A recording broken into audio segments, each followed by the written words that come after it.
head out, begin today's video. What is going on, fellow redliners? Welcome back to the channel. If this is your first time stopping into my channel, please be sure to hit that subscribe button. And well, I figured why don't we start the vlog off today with a power slide? Why not?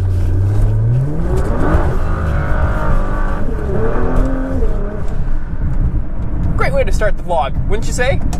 So as you guys probably could tell from the title of this video, today we're going to be talking about the new C7 ZR1 as we reach, well, 3 times the legal speed limit.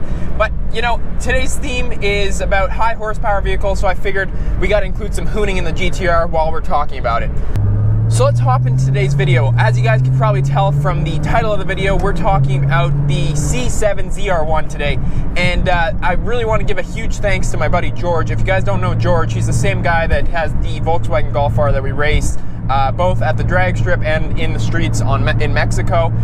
But of course, he sent me pictures of the new ZR1, which he spotted. Basically, I haven't seen any of these pictures floating around on the internet yet, so maybe an exclusive, I don't know. This car is everything but confirmed. Like, it's running around in Michigan, so essentially we can probably expect this car between, you know, probably late 2017 if it happens, or mid to early 2018, and that's pretty freaking exciting because I'm really looking forward to seeing this car. I've always been, like, ever since the C7 generation came out, and you guys can probably watch my video that I've done on it. I'll link it up here if you haven't seen it. It's basically called The Reason Why I Think that the C7 is the best value sports car to date. And I truly mean that as I'm driving my GTR. I think it's a better value than the GTR, believe it or not. Ever since I drove the C7 Corvette, I knew that this was one of the best cars, best chassis, best platforms to date. It's unbelievable in terms of handling, response, and value. So I'm very excited. It's been one of those cars that's kind of always been on my radar, a car that I've always been debating on whether I want to buy or not. And now the new ZR1 has come out, or is about to come out very, shortly. It's really got me excited because, it's one of those cars, very few cars do this, but it's one of those cars that I would consider selling the GTR for. That and the Huracan, on the list of cars that I would consider selling the GTR for. So let's hop into today's video. So, basically a few months ago, or, a month or 2 months ago, basically they came out with some rumors that the ZR1 will actually have a mid-engine, setup.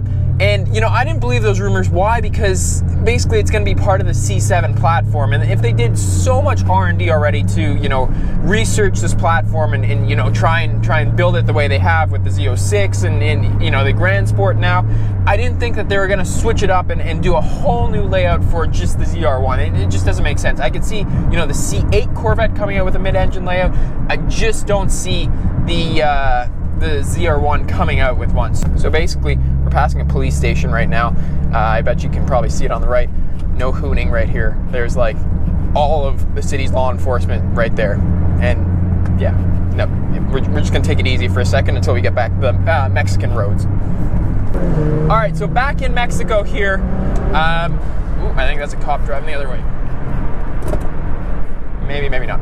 Anyways, so let's get back to what I was saying. Basically, I just don't see the ZR1 being a mid-engine car, and the pictures that I have will confirm that.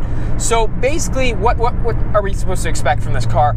I think it's probably going to be between 700, 750, maybe 800 horsepower, and it's already building off the Z06. So basically, it's going to take the LT4, 650 horsepower, 650 pound-feet of torque. Probably going to juice it up another 50 to 100. I think let's go with 100 because I think 750 would be incredible on this car. But so that's really the specs, and then they're going to add a big wang, as you guys can probably see from these pictures I'll include right now.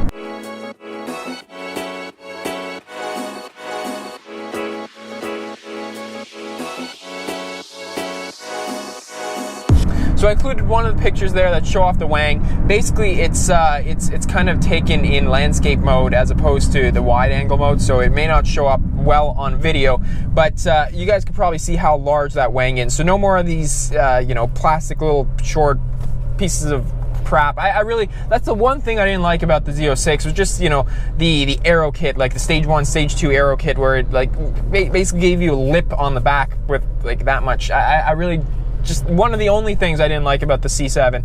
And now it's being, you know, replaced by a proper wang, so I'm really, really happy about that. Probably going to be carbon fiber if I had to guess. Reason being is because, well, it's completely covered in that, you know, hideaway, whatever wrap you want to call it. So the only reason I can think behind that is maybe the one that they were running is a carbon fiber one, or maybe it just hadn't been painted. I don't know. But either way, big wangs coming, excellent. And you can see that, you know, the engine layout is also on the back. So no problems on that end as far as what I'm concerned. What I'm really, really excited for on this car is what these, you know, times are going to be like. Because, you know, adding an extra 100 horsepower to a rear-wheel drive vehicle, you know, in theory sounds good. But how well is it going to be able to put that power down is my question. I'm not quite sure that this vehicle will be able to, you know, put the power down as well, unless they put like super sticky tire. Hang on. Go for a little hoon pass here. Oh yeah. Now as we reach 130, slowing it down a little bit to continue my thoughts here. So essentially, I really am wondering how well this car will be able to put this power down. Reason being is because, you know, the Z06 already is kind of, in my opinion, on the limit of the tires. Your 0 to 60 times, you're never going to get like a super good 0 to 60 time unless you're at a drag strip. Well, because it's just rear-wheel drive nature. Where you will see a big difference with the ZR1 is, you know, up high, if you're roll racing and all that stuff, and on track, of course, where you're moving. But I think they're probably going to invest in some stickier tires.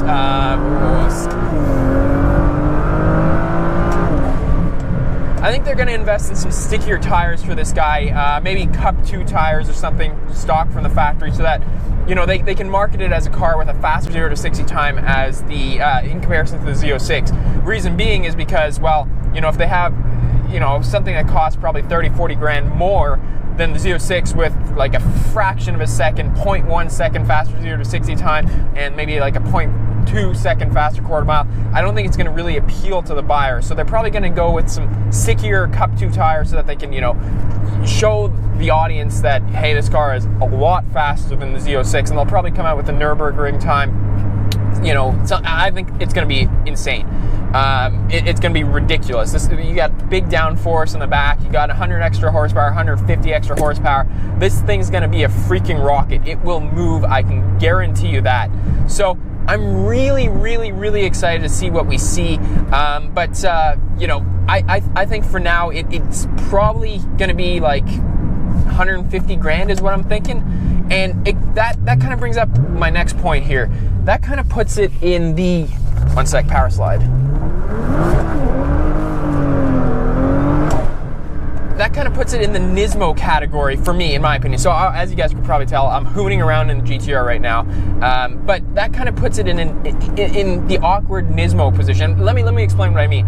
So as you guys know, the GTR Nismo came out 50 grand more expensive than, you know, a regular GTR Premium or whatever.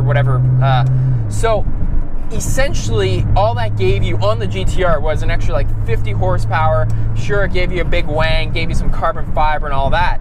But in the GTR market, it's so easy to create power with these guys that, you know, 50 extra horsepower for $50 extra $1,000 and some carbon fiber, you know, you could smoke this thing on the street, essentially. If you took a regular GTR, invested like 15 grand in it, that thing would walk bus lengths on this freaking, you know, the new car, is essentially what I'm trying to say. So, you know, from a hooning perspective, it didn't really capture the audience. So you saw a huge demand up you know, at the start of it, but now you see, you know, demand falling off as, you know, the people who really are GTR fanboys went out, bought those cars, but now the general audience, the general GTR audience, aren't paying an extra premium for it. I mean, they are paying a little bit, but you see them at, you know, going on sale for 110, 115 now, when a regular GTR is selling for like 100 grand. So maybe 10, 15K markup on a regular GTR in the used market after a year. But then again, like it's not holding its value. So I think we may have the same issue here with the ZR1, because again, the Z06 is so easy to make power with. If they're giving an extra 100 horsepower to it, you can just do, you know, an exhaust, tune, intake, probably get you very, very close to that. Put some Cup 2 tires on, put a big wang on, and you're almost almost identically to what the ZR1 is offering. So I'm a little afraid that that's going to happen, but if Chevy markets it well, and I think there's enough Chevy fanboys to, you know, fill the quota for it for the first year. It's the years after and how it's going to hold its value. So that's something I'm a little worried about, especially if I want to hop into one. I don't want to buy a car that's like 150K, go out, you know, drive it for a few years, put like 4 or 5. I don't put a lot of mileage on my car, so I probably would have like 4K miles on it after like 5 years. Go out to sell it, and it's selling for like 75 grand. That's a huge hit. So that's my only thing. So I may watch the market a little bit when it comes out and try to determine what it's doing to be able to make, you know, a sound decision as to what I want to do with the car. But as far as I'm concerned, this car is going to be a track monster, very, very fast roll racer. It's just the question in my mind comes in how it's going to do from 0 to 60, from like low speeds, from like a 20-mile roll or like a 10-mile roll on. I think it's just going to obliterate the tires. That's my opinion. We'll go for a quick pull here, going downhill.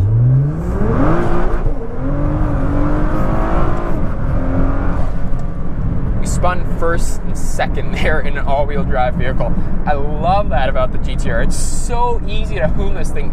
Rear-wheel drive biased, and it'll only, you know, engage the front wheels when it senses slip. Super, super fun. Gonna spin around here. Power slide again.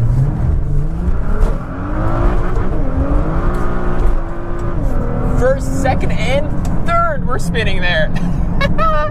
Love this thing, man. So obviously with the rear-wheel drive Z06, you could or ZR1, you could replicate that no problem. But it's just funny to me how an all-wheel drive vehicle can get so loose so easily. One of the things I love about this platform.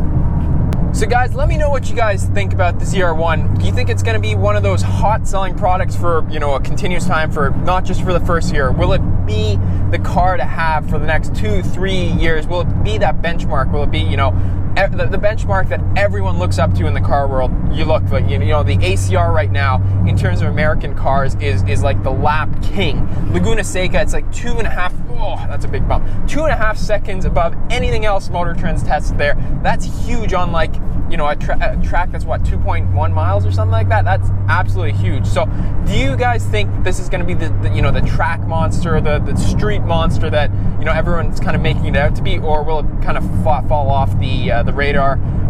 Let me know what you guys think. I think that it's going to be an absolute beast. I'm really looking forward to it. Like I mentioned earlier, I would consider selling this car. Not very many cars, only the Huracan and that I would consider selling this car for, and even then it's really a push. I don't really think, yeah, like I'll really have to convince myself in order to be able to do that. So let me know in the comment section down below, what do you guys think? Did you guys enjoy today's video? Do you guys enjoy these types of videos where I talk about like breaking news and stuff like that? Let me know in the comment section down below. I hope you guys enjoyed today's video. Hit that thumbs up if you did. There is a stop sign coming up, so why don't we just launch from it? And there's traffic, so should be interesting. You guys ready? I bet you it's gonna spin. It's cooler today, so ready? Shit. Fucking spun like there's no tomorrow. Oh, we're pulling some G's now, boys. 1.2. Yeah, 1.2, 1.25 was the highest there. Power slide.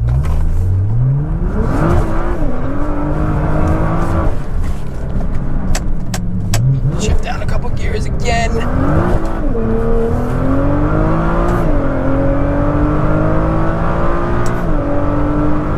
Here we go, guys.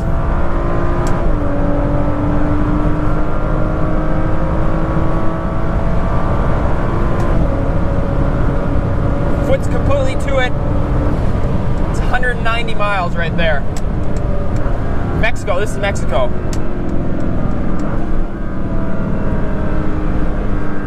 Slow down for the braking zone here. Sincerely hope you guys enjoyed today's video. I look forward to catching you guys, you know, in the next few videos. See you guys later. Take care. Bye-bye.